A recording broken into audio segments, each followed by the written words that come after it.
Hello अस्सलाम वालेकुम, मोहम्मद रबीर, उम्मीद आप सब खैरियत से होंगे। So as you can see ये मेरा व्हाट्सएप का ग्रुप है और इस ग्रुप में मेरे पास जो क्लाइंट्स वगैरह हैं, जो मेरे पास कम्युनिटी है, काफ़ी टाइम से जुड़े हुए हैं। At my time at KSB से जुड़े हुए हैं। उसके बाद भी जब मैंने अपने कंटेंट बनाना शुरू किया, रिज़्यूम किया सिंस 2021 ऑनवर्ड्स, तो तब से मेरे पास कम्युनिटी में बहुत सारे लोग ऐड होते हैं, कंसल्टेशन लेते हैं। कंसल्टेशन का मेन पार्ट ये होता है, मेन चीज़ ये होती है, इम्पोर्टेंस ये होती है उसकी, और कि मैं अपने क्लाइंट्स को जो चीज़ें नहीं पता उनको, वो मुझसे सीख सकें। मुझसे कोई भी चीज़ उनसे पूछनी है, क्वेश्चन करना है, क्वेरी है, कोई चीज़ कन्फ्यूज़न है, एटलीस्ट मैं एज़ अ कंसल्टेंट जब वो मुझे हायर करते हैं या मेरे साथ मेरी कम्युनिटी का पार्ट बनते हैं, तो मेरी कोशिश ये होती है कि उनको मैं टाइमली प्रॉपर तरीके से गाइड कर सकूँ, उनको बता सकूँ, समझा सकूँ कि क्या वो गलती कर रहे हैं, क्या पॉज़िटिव चीज़ें वो अपनी पोर्टफ़ोलियो में ला सकते हैं, कहाँ इन्वेस्टमेंट बेहतर बना सकते हैं, कहाँ अपने सरप्लस कैश को इन्वेस्ट कर सकते हैं और मार्केट में कब मार्केट इन्वेस्टमेंट करनी है, नहीं करनी, वो उनको टाइमली बताना, समझाना, ये मेरा कंसल्टेंट एज़ अ काम। सो अगेन जैसे कि मैंने अपनी प्रीवियस वीडियोज़ में कहा, if you want to be a part of my community, you are more than welcome to contact me either on WhatsApp. आप व्हाट्सऐप पे कॉन्टैक्ट करना चाहें, व्हाट्सऐप पे कर लें या मुझे ईमेल कर लें और ईमेल एड्रेस आपकी स्क्रीन के सामने मेरा आ रहा होगा। So as you all can C, group में मेरे पास जो मेरे क्लाइंट्स हैं, उसमें बहुत सारे स्टॉक्स हैं जिसमें एमटीएल, एचयूबीसी, इमेज, पीपीएलपी, फैसल बैंक हो गया, मीज़ान बैंक हमारे पास हो गया, नेटसॉल यूनिटी हो गया। इसके अलावा बीआईपीएल, एचटीएल, ट्रैवलर्स, एंग्रो, ये जितने भी स्टॉक्स हैं, मेरी कोशिश होगी कि इनके एनालिसिस करके मैं अपने क्लाइंट्स को दूँ और इन्हीं इन्हीं में से बहुत सारे स्टॉक्स ऐसे होंगे जिनमें आपकी प्रेफ़रेंस होगी। तो उम्मीद करता हूँ इन्हीं स्टॉक से एनालिसिस के अंदर आपको भी अपने अ, उन स्टॉक से रिलेटेड क्या नेक्स्ट स्ट्रैटेजी बनानी है, क्या इम्प्लीमेंटेशन करनी है, मज़ीद बाइंग करनी है, सेलिंग करनी है, एवरेज आउट करना है, वो decision, financial decision, investment decision आपका होगा। मेरी कोशिश ये होगी कि मैं आपको प्रॉपर तरीके से उस चीज़ के बारे में गाइड कर सकूँ, जिस चीज़ की नॉलेज लेकर आप अपने इन्वेस्टमेंट डिसीज़न्स को और मार्केट में आने वाले टाइम फ्रेम में क्या मार्केट की पोज़ीशन हो सकती है, उसके अंदर क्या चेंजेस पॉज़िटिव आप लाना चाहें, अपने पोर्टफ़ोलियो को किस तरीके से अपडेट करना चाहें, वो डिसीज़न सोली आपका अपना होगा। So moving towards the stock analysis, जो कि मेरे क्लाइंट्स ने रिक्वेस्ट की है, इसमें सबसे पहले जो स्टॉक है that is Miller tractor. MTL के फंडामेंटल्स में बात करें, फंडामेंटल में सबसे मेन चीज़ क्या देखी जाती है, क्योंकि ये एक वो उस सेक्टर पे ये स्टॉक है जिसके अंदर अपने प्रोडक्ट्स को बनाता है और बेचता है, और मेजॉरिटी दैट्स वाली कंपनीज अपनी करती हैं। बट मिलर ट्रैक्टर एक ऑटोमोबाइल सेक्टर का पार्ट है और ऑटोमोबाइल्स के अंदर और ऑटो सेक्टर के अंदर हमें पता है कि इस वक्त इकोनॉमिक इश्यूज की वजह से काफ़ी ज़्यादा परेशानियां हैं, इंडस्ट्रीज बंद हैं, डिमांड स्लो है, इन्फ्लेटेड इश्यूज की वजह से और रॉ मटेरियल इंपोर्ट एक्सपोर्ट के मसले मसाइल की वजह से इस वक्त कंपनीज स्ट्रगल कर रही हैं। बट इकोनॉमिक स्टेबिलिटी आती है तो कंपनीज की सेल्स हैं, जो उसकी प्रोडक्ट की डिमांड है, वो बढ़ती है। एंड वी कैन सी कि मिलर ट्रैक्टर के जो फर्स्ट क्वार्टर 2024 का पहला क्वार्टर हमारे पास जो इसका रिजल्ट आया है, उसके अंदर जो इसकी सेल्स है, जो नेट प्रॉफिट ग्रोथ है, वो भी बढ़ी है 83.24%, और सेल्स ग्रोथ जो है वो फर्स्ट क्वार्टर के अंदर अराउंड 50% के हिसाब से बढ़ी है, which is a positive sentiment for Miller tractor. अब एक और मेन चीज़ जो मिलर ट्रैक्टर को इम्पैक्ट कर रही है, इस वक्त ऑटो इंडस्ट्री को इम्पैक्ट कर रही है, वो है 22% का इंटरेस्ट रेट। बिकॉज़ जितना इंटरेस्ट रेट ज़्यादा होगा, फाइनेंसिंग इश्यूज़ उतने इंडस्ट्रीज़ को फेस फेस करने पड़ते हैं, और आवाम के पास जब पैसे कम होते हैं या पैसों का इशू होता है, महँगाई का इशू होता है, तो मैं और आप बैंक से जाके लीज़ लेके गाड़ियों को खरीद नहीं सकते, क्योंकि उसपे बहुत ज़्यादा 22% के हिसाब से आपको सूद देना पड़ेगा, जो कि सूद ऑलरेडी हराम है। सो फॉर मिलर ट्रैक्टर एक पॉजिटिव चीज़ ये होगी कि आगे जाके इकोनॉमिक सिचुएशन बेहतर होती है, डिमांड बढ़ती है और इंटरेस्ट रेट नीचे आता है, तो डेफ़िनिटली मिलर ट्रैक्टर की जो हमारे पास एक 5 ईयर के हिसाब से जो हाईएस्ट रेंज अचीव इसने की हुई है, जो लास्ट इसने जैसे कि आप देख सकते हैं अक्टूबर 17, 2022 को इट वाज़ वैल्यूड अराउंड ₹845। तो इसमें काफ़ी स्पेस है available, but it all comes down to the fact कि अगेन मंथली बेसिस पे डेटा भी अच्छा आता रहे और इंटरेस्ट रेट आगे जाके डिक्रीज़ करे। इस वक़्त जो है मिलर ट्रैक्टर ने मैंने अपने क्लाइंट्स को मिलर ट्रैक्टर के अंदर 2 दफ़ा इन्वेस्टमेंट कराई when it was valued around 460, 480, वहाँ से 500 प्लस का जब मारा, देन उससे करेक्शन ली। करेक्शन लेने के बाद फ्रॉम दिस रेंज ऑनवर्ड्स 450 आप देख सकते हैं, market it went up around 548, 549, यहाँ पे करेक्शन लेने के बाद और प्रॉफिट टेकिंग फर्स्ट टाइम करने के बाद I asked my community members कि इसके अंदर दोबारा रीइन्वेस्टमेंट करें, और 526, 530 के बाद it went up to make a high of around 667, 670 rupees, जो कि बहुत अच्छा रिटर्न उससे बना।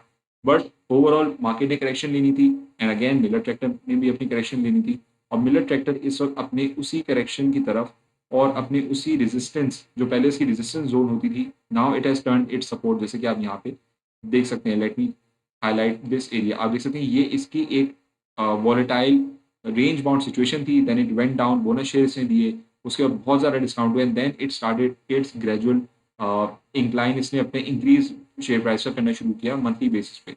सो राइट नाउ अभी ये अपने उसी जो प्रीवियस इसकी हिस्ट्री की अगर हम इसकी वो देखें सपोर्ट देखें तो यहाँ पे हम देख सकते हैं 2023 के स्टार्टिंग से ही ये रेंज बाउंड सिचुएशन थी और इसकी बहुत अच्छी फॉर्म सपोर्ट बनती हुई हमें नजर आ रही है। इसने इस रेंज को ब्रेक किया, it made a half around 665 670 rupees जैसे कि मैंने बताया। Now it has come down to test that range as well और यहाँ से आप देखना होगा कि ये जो हमारे पास हायर लोज अपसाइड स्टॉक जाता है फिर करेक्शन लेता है फिर दोबारा पॉजिटिव होता है फिर करेक्शन लेता है, तो ये कब तक सिनेरियो चलता रहेगा। Right now it is valued at a very good price, यही रेंज है, यहाँ से इसने पहले बाउंस बैक किया था, इसको पहले थोड़ा बाउंस बैक किया, इस एरिया को रीटेस्ट किया। तो अब इस वीक देखना ही होगा मिलर ट्रैक्टर में कि क्या मिलर ट्रैक्टर चूंकि इंडेक्स को मूव करने की कैपेसिटी रखता है, तो अगर इंडेक्स नीचे आएगा तो मिलर ट्रैक्टर की भी प्राइस नीचे आएगी बिकॉज ये एक बड़ा मार्केट कैप स्टॉक है और इसकी जो रेंज है ऑब्वियसली हर कोई इसको नहीं खरीद सकता। जो बड़े प्लेयर्स और बड़े जैसे म्यूचुअल फंड हो गया या H&W क्लाइंट्स हो गए वो लोग इसके अंदर इन्वेस्टमेंट करते हैं, तो वो टाइमली तभी इन्वेस्टमेंट करते हैं जब ये दोबारा डिस्काउंट हो जाता है। सो आई फील कि मिलर ट्रैक्टर की जो वॉल्यूम की इंक्रीज है आप देख सकते हैं for the last 10-15 days from 5 December onward तकरीबन मंथली बेसिस पे वो नेगेटिव है, विच इंडिकेट्स के Miller tractor wants to go down more further।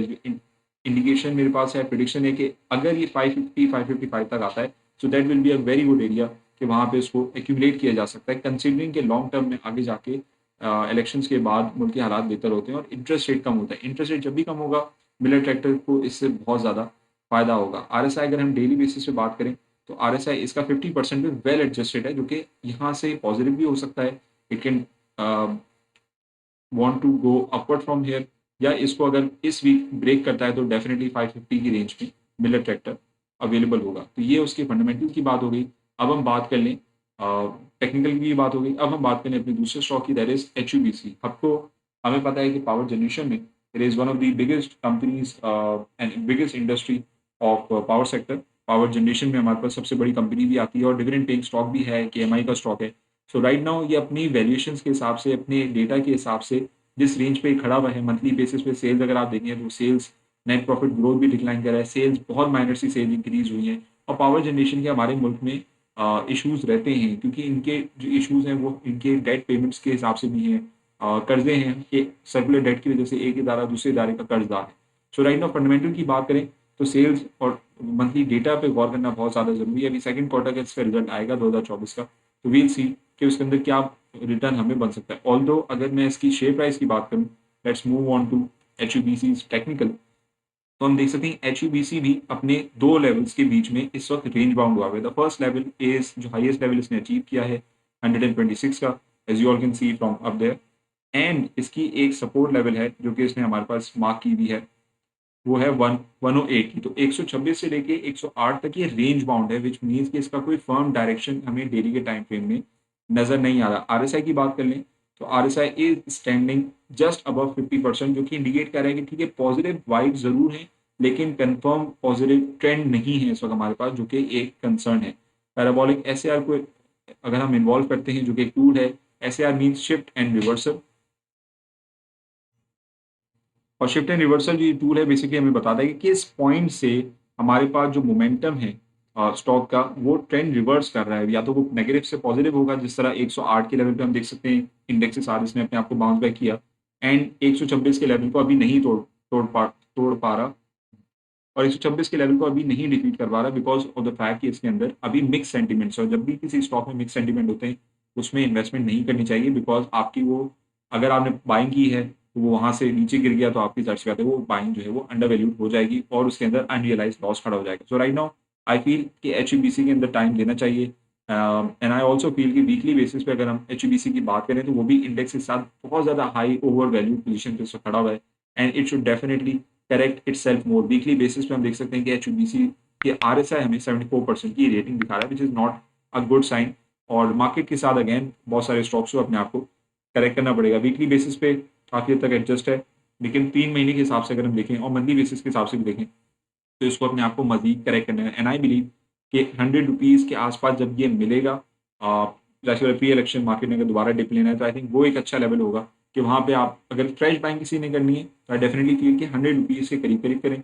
अगर आपने फ्रेश बाइंग की भी है कंसिडरिंग कि डिविडेंड पेइंग स्टॉक है तो मैं समझता हूँ कि एक 60% 50-60% अपने जो आपने अगर 70 80 85 रुपीज़ के अंदर बाइंग की हुई है तो आप उसके अंदर मैक्सिमम प्रॉफिट ही कर लें, कुछ कुछ जो है वो लॉट्स को अपने रहने दें, कुछ होल्डिंग्स को छोड़ दें, ताकि अगर उसने आने वाले टाइम फ्रेम में डिविडेंड देना, और कंसिडरिंग कि अभी रिजल्ट सीजन स्टार्ट हुआ है, तो देर इज अ पॉसिबिलिटी कि अगर डेटा अच्छा आता है तो ये डिविडेंड भी दे सकता है। इसके लास्ट डिविडेंड की अगर हम बात करें पे आउट के ऑप्शन में जाके, वीडियो डिटेल में होगी, तो अगेन एंड तक जरूर देखिएगा। होपफुली आपके जो भी प्रिफर्ड स्टॉक होंगे उसके एनालिसिस आपको मिल जाएंगे। मैं उन व्यूअर्स की बात कर रहा हूँ जो चैनल पे नए हैं। तो अक्टूबर में इसने हमारे पास ₹5 का डिविडेंड दिया था। 2023 के चारों डिविडेंड ये दे चुका है। तो 2024 का अभी इसने कोई भी डिविडेंड नहीं दिया, कंसिडरिंग कि इसका फर्स्ट क्वार्टर का रिजल्ट हमारे पास आ चुका है। So it's a concern, considering के फर्स्ट क्वार्टर में इसने अभी तक हमारे पास कोई भी डिविडेंड नहीं दिया, और उसी वजह से कि इनकी अर्निंग्स भी डिक्लाइन करी है और बहुत ज़्यादा प्रॉफिट भी नहीं हुआ।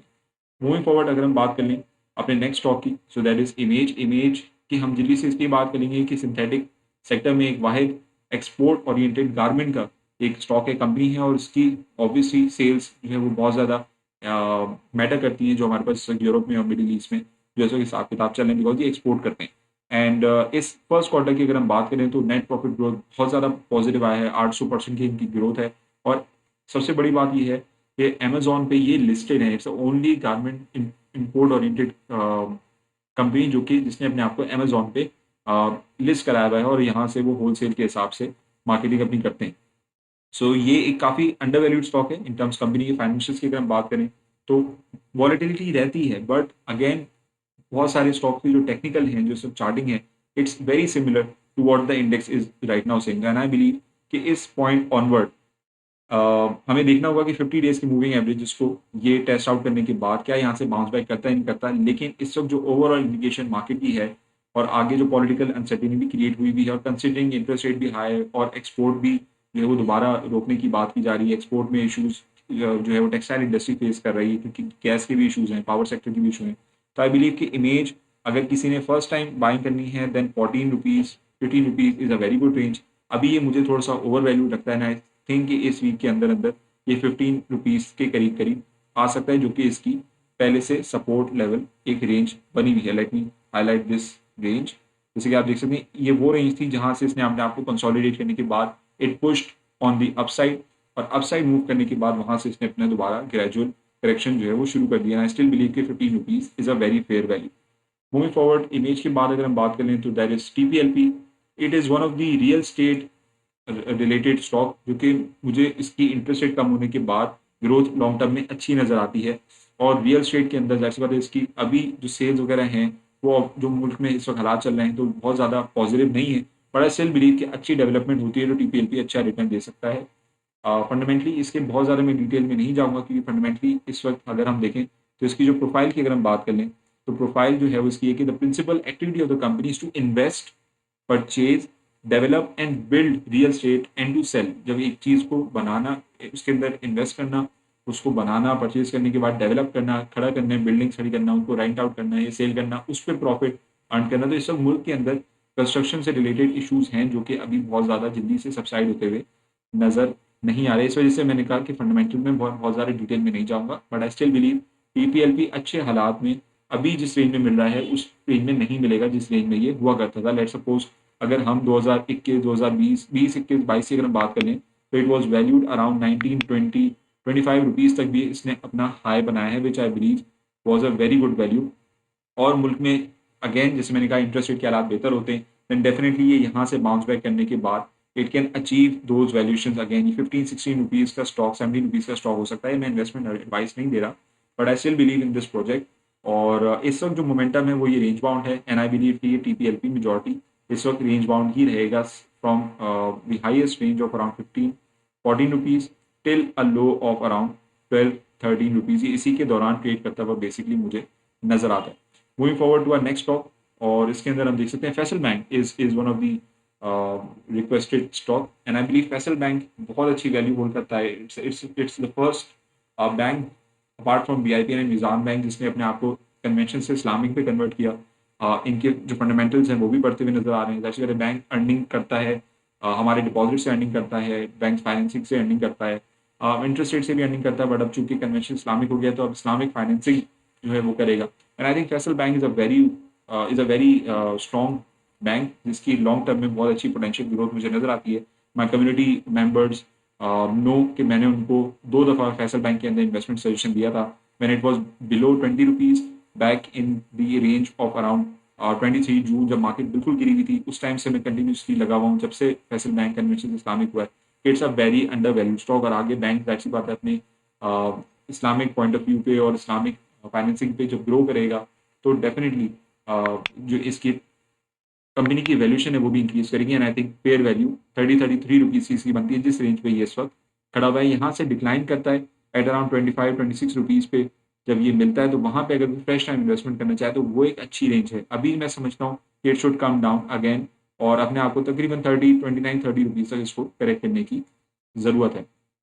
तो overall it is one of the best I think option कि लॉन्ग टर्म अगर किसी को लेके रखना है। बैंक्स के साथ अगर हम बात करें तो Nizam bank is nothing short of recognised bank, जिसमें हम देख सकते हैं कि निज़ाम बैंक की भी जो फाइनेंशियल्स हैं वो ऑब्वियसली इंटरेस्ट रेट भी इंक्रीज है और रेमिटेंसेस का फ्लो ऑल दो कम है, जो कि हमें पता है उसके पीछे रीजंस क्या हैं, जो मुल्क में इस वक्त इकोनॉमिक और पॉलिटिकल अनसर्टेनिटी है। But still Nizam bank is Nizam bank और इस वक्त 162 रुपीज़ की वैल्यूएशन पे खड़ा हुआ है, which I feel is above its fair value. मुझे फेयर वैल्यू उसकी अराउंड 130-140 रुपीज़ से नजर आती है, जो कि यही हमारे पास रेंज है जिस रेंज से इसने अपने आप को दोबारा रैली किया था। और मैं इसको यहाँ पे हाईलाइट भी कर रहा हूँ। ये रेंज बेसिकली इसने बनाई थी लास्ट, इसने जो अपना हाई बनाया था वो हमारे पास इस लेवल पे है और इस रेंज को अगर मैं मार्क करूँ बेसिकली तो हमारे पास ये डे निकल कर आती है 11 अगस्त 2023 और वहाँ से मार्केट ने इसकी correction Lee.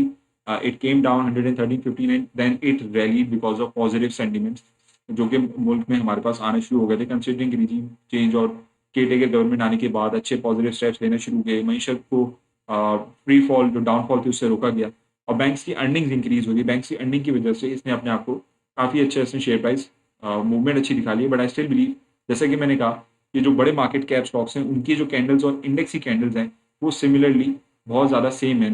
And I still believe कि 80% RSI के बाद इसको मजीद करेक्ट होने की ज़रूरत है। टेक्निकल बेसिस पे बात कर लें तो आई बिलीव कि इसको अराउंड 130-40-45 की रेंज में आना चाहिए। अगर मार्केट इस वीक डिक्लाइन करती है देन डेफिनेटली निज़ाम बैंक ग्रेजुअल डिक्लाइन अपना ज़रूर दिखाएगा और 150-40 रुपीज़ तक ये डाउन साइड पोटेंशियल हमें यहाँ पे शो करा। Although in shorter time frame it is trying to resist above 50 days and moving 50 days and 100 is moving average, जो कि एक अच्छी इंडिकेशन यहाँ पे मालूम होती है। तो यूनिटी की सेल्स भी अगर हम देखें तो बहुत ज़्यादा इस वक्त पॉजिटिव हमें मूवमेंट नज़र नहीं आती। सेल्स भी काफ़ी ज़्यादा डिक्लाइन कर रही है। Unity is again a very highly volatile stock जो कि मैं रेकमेंड नहीं करता। एंड आई बिलीव कि ये अपनी इसी रेंज बाउंड सिचुएशन में अटका हुआ है और इसी पोजीशन में ये अटका हुआ मुझे नज़र आता है। ऑल्दो अगर यहाँ से डिक्लाइन करता है ना डेफिनेटली 20 रुपीज़ तक इसकी वैल्यूएशन आ सकती है। यूनिटी की बात अगर हम बात करें एक और बैंक की, that is BIPL, and I believe BIPL के अंदर भी सिमिलर पैटर्न मुझे नजर आता है कि मार्केट के अंदर मजीद करेक्शन इसकी होनी चाहिए। फेयर वैल्यू अगर इसकी बनती है तो तकरीबन 18-20 रुपीज़ तक इसको मजीद अपने आप को करेक्ट करना चाहिए। फ्रॉम देयर ऑनवर्ड इंडेक्स के साथ हम देखेंगे कि मार्केट इसकी कहाँ पोजीशन लेती है। अभी हमें जो इस वक्त इंडिकेशन है वो क्लियर नहीं है, छोटे टाइम फ्रेम में भी क्लियर नहीं है, बड़े में भी क्लियर नहीं है। So will have to wait and see कि इस वीक मार्केट की क्या मोमेंटम रहता है। HTL is one of the requested stock and again majority of the stocks की जैसे मैंने कहा टेक्निकल मूवमेंट इस वक्त ऑलमोस्ट सेम है, रेंज बाउंड है। If they need to correct itself more. Although HTL की अगर हम बात कर लें तो HTL प्रोडक्ट बनाता है जिक लुब्रिकेंट, लुब्रिकेंट ऑयल बनाते हैं जो हम अपने बाइक्स में या गाड़ियों में डालते हैं। और नो डाउट अच्छे इकोनॉमिक कंडीशन में HTL का स्टॉक 50 रुपीज़ तक भी ट्रेड करता है। राइट नाउ इकोनॉमिक इश्यूज की वजह से, इन्फ्लेशन की वजह से HTL के अंदर सेल्स का डिक्लाइन है, ग्रोथ का डिक्लाइन है। तो आई हाईली रेकमेंड कि इसके अंदर अभी फिलहाल इन्वेस्टमेंट नहीं बनती। Another stock that is requested is Towlers. Towlers limited नाम से ही पता चलता है कि टॉवल बनाते हैं, बेचते हैं, एक्सपोर्ट करते हैं। कंपनी बहुत अच्छी है but again it all depends कि इंटरेस्ट रेट कम होगा तो इंडस्ट्री की ग्रोथ इंक्रीज होगी, ग्रोथ इंक्रीज होगी तो सेल्स इंक्रीज होगी, डिमांड इंक्रीज होगी तो कंपनी अपने उसमें प्रॉफिट मार्जिन इंक्रीज करती है। अभी हम देख सकते हैं कि प्रॉफिट जो इनका इस वक्त जो रेंज चल रही है 191 रुपये का ही हमें हमारे पास मिल रहा है। बट आई बिलीव जो इसकी फेयर वैल्यू है वो अराउंड 170-75 रुपीज़ तक बनती है और यहाँ तक इसको अपने आप को इस वीक करेक्ट करना चाहिए। ऑल्दो छोटे टाइम फ्रेम में काफ़ी हद तक एडजस्टेड है on the positive side. So let's see कि ये मार्केट के अगेंस्ट चलता है तो it can hit around 200 rupees plus. लेकिन ये इन्वेस्टमेंट एडवाइस नहीं है। इन्वेस्टमेंट आप अपने जो भी आपके एनालिसिस हैं, जो भी आपकी टेक्निक है, आपका पॉइंट ऑफ व्यू उसके हवाले से आप करेगा। बट आई बिलीव कि ट्रैवलर्स इस वक्त रेंज बाउंड है, इंडेक्स के अंदर पॉजिटिविटी आती है नहीं आती, उसका बहुत ज़्यादा इम्पैक्ट हमें देखना पड़ेगा। बहुत ज़्यादा regularly and highly traded volume के साथ ये स्टॉक काम नहीं करता। अनदर स्टॉक क्विकली अगर हम बात करें तो एंग्रो की है। एंग्रो कॉर्पोरेशन हमें पता है पाकिस्तान के फर्टिलाइजर की इंडस्ट्री में सबसे बड़ा नाम है, and right now I believe कि फर्टिलाइजर के भी हालात थोड़े बेहतर होना शुरू हो रहे हैं, बट इंक्रीज टैक्सेशन जो है वो इम्पोज करने की बात की जा रही है for the very first time. और इसी वजह से आई बिलीव कि फर्टिलाइजर के अंदर अभी कंसिडरिंग ये मार्केट कैप स्टॉक भी है, तो आई बिलीव कि मजीद इसके अंदर डिक्लाइन मुझे यहाँ पे नजर आता है। In case if it fails to hold 50 days moving average, इसकी कैंडल के नीचे अगर हमारे पास क्लोजिंग आना शुरू होती है, then definitely it is going to test 280-85 rupees range. Moving forward अगर हम बात करें एंग्रो की बात, तो वो एच कार है। एच कार के अगेंस्ट हमें पता है कि ऑटोमोबाइल के अंदर जो इश्यूज चल रहे हैं, तो इन टर्म्स के अभी भी बहुत सारी ऑटो कंपनीज हैं जिनके अगर हम इंफॉर्मेशन की बात करें तो प्लांट्स अभी भी शट डाउन हैं, और फाइनेंशियल रिजल्ट या कोई मटीरियल इन्फॉर्मेशन आती है तो हम देख सकते हैं कि वो मटीरियल इन्फॉर्मेशन मेजॉरिटी होती ही एक्सटेंशन की है जो इन्होंने प्लांट को शट डाउन किया हुआ है, तो ये एक अच्छी इंडिकेशन नहीं है। But again H car is a stock जिसके अंदर ऑटो सेक्टर एक ऐसा सेक्टर है जिसके अंदर मैनिपुलेटिव मूव्स हमने बहुत ज़्यादा देखे हैं, एंड आई बिलीव कि इसी वजह से एच कार के अंदर भी मैं बहुत ज़्यादा हाईली सजेशन इस सेंस में नहीं देता कि इसको टाइमली प्रिडिक्ट करना, इसके अंदर टाइमली इन्वेस्टमेंट करना आसान नहीं है। आप इन्वेस्टमेंट करें खुदा न खासा किसी रीज़न की वजह से, ऑल्दो जो फंडामेंटल रीजन हैं वो पॉजिटिव नहीं है, इकोनॉमिक इम्पैक्ट और जो इस वक्त मुल्क में इस वक्त हालात चल रहे हैं, फाइनेंसिंग इशूज़ हैं, इंटरेस्ट रेट हाई हैं, तो उस हिसाब से एक स्टॉक अगर अच्छे सेल्स दिखाना शुरू करता है, अच्छी ग्रोथ दिखाना शुरू करता है, आगे हम देख सकते हैं कि अभी रिजल्ट सीजन भी आना शुरू हो रहा है, मंथली डेटा भी हमारे पास निकल कर आएगा दिसंबर का, तो उसमें अगर positive month on month basis पे होंडा अपनी गाड़ियों को सेल करने में कामयाब रहता है और प्रॉफिट ग्रोथ इंक्रीज होती है, तो फिर ये कि दोबारा एच कार्ड जो है यहाँ से रैली अपनी 300 रुपीज़ तक बना सकता है। बट जैसा कि मैंने कहा, ये इन्वेस्टमेंट एडवाइस नहीं है। इस वक्त जो इसके करंट लेवल्स हैं वो इंडिकेट करते हैं कि 8246 के लेवल को अचीव करके तोड़ के अगर ऊपर ट्रेड करता है तो डेफिनेटली अच्छे मोमेंटम के अंदर, अच्छे मुल्क के हालात के अंदर, फाइनेंसिंग के अंदर it can again regain it's 300 rupees valuation. Although मैं अभी मशवरा बिल्कुल नहीं दूंगा कि इतने बड़े स्टॉक्स में हाथ डालें जो इस वक्त मार्केट की पोजीशन है, क्योंकि बड़े मार्केट कैप स्टॉक के अंदर जो रेंज होती है वो 7 से 10 रुपए की होती है मार्केट में अप एंड डाउन जाने की, तो बहुत ज़्यादा वॉलेटाइल स्टॉक हो सकता है। ऑल दो अच्छे रिजल्ट्स अभी वीकली बेसिस पे हम देखें 14% का रिटर्न है, मंथली बेसिस पे 6% का रिटर्न है, एंड आई बिलीव कि इस वक्त बड़े मार्केट कैप स्टॉक में काम करने का टाइम नहीं है। But again it's my opinion, आप अपने ओपिनियन के साथ अपने एनालिसिस करें ताकि आप को जो भी प्रेफरेंस है फंडामेंटल टेक्निकल के हिसाब से जो भी पोर्टफोलियो बनाना है वो उसी हिसाब से आप बना सकें। मिलते हैं इंशाल्लाह अपने नेक्स्ट किसी रेगुलर वीडियोस के साथ। Until next time, it's Mohammad Abeer signing off, take care, अल्लाह हाफिज़।